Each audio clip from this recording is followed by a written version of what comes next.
ಮುಂಬೈನಲ್ಲಿ ನಡೆದ ಕಲ್ಕಿ 2898 ಎಡಿಯ ಪ್ರೀ ರಿಲೀಸ್ ಇವೆಂಟ್ನಲ್ಲಿ ದೀಪಿಕಾ ಪಡುಕೋನೆ ಗ್ರ್ಯಾಂಡ್ ಎಂಟ್ರಿ ಕೊಟ್ಟರು. 6 ತಿಂಗಳ ಗರ್ಭಿಣಿಯಾಗಿರುವ ದೀಪಿಕಾ ಪಡುಕೋನೆ ಕಲ್ಕಿ ಪ್ರಮೋಷನ್ನಲ್ಲಿ ಭಾಗಿಯಾಗಿದ್ದಾರೆ.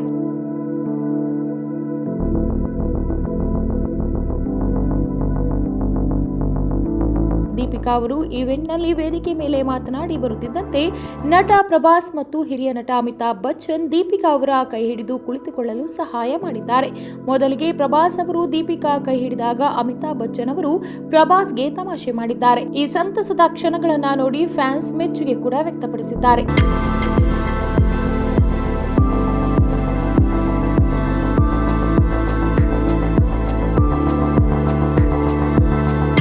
ಬೇಬಿ ಬಮ್ ಕಂಡು ಫ್ಯಾನ್ಸ್ ಖುಷಿ ವ್ಯಕ್ತಪಡಿಸಿದ್ದಾರೆ.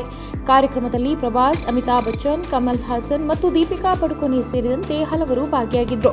ಭಾಷಣದ ನಂತರ ದೀಪಿಕಾ ವೇದಿಕೆಯಿಂದ ಇಳಿಯಲು ಮುಂದಾದಾಗ ಪ್ರಭಾಸ್ ಮತ್ತು ಅಮಿತಾಬ್ ಬಚ್ಚನ್ ಇಬ್ಬರು ನಟಿಯ ಸಹಾಯಕ್ಕೆ ಧಾವಿಸಿದ್ದಾರೆ. ಪ್ರಭಾಸ್ ಅವರು ದೀಪಿಕಾ ಅವರ ಕೈ ಹಿಡಿದು ಆರಾಮಾಗಿ ವೇದಿಕೆಯಿಂದ ಕೆಳಗಿಳಿಯಲು ಸಹಾಯ ಮಾಡಿದ್ರು. ಬಿಗ್ ಬಿ ಪ್ರಭಾಸ್ ಅವರ ಹಿಂದೆ ನಿಂತು ತಮಾಷೆ ಕೂಡ ಮಾಡಿದ್ದಾರೆ. ನಟರ ಈ ಖುಷಿಯ ಕ್ಷಣಗಳ ವಿಡಿಯೋ ವೈರಲ್ ಆಗಿದೆ.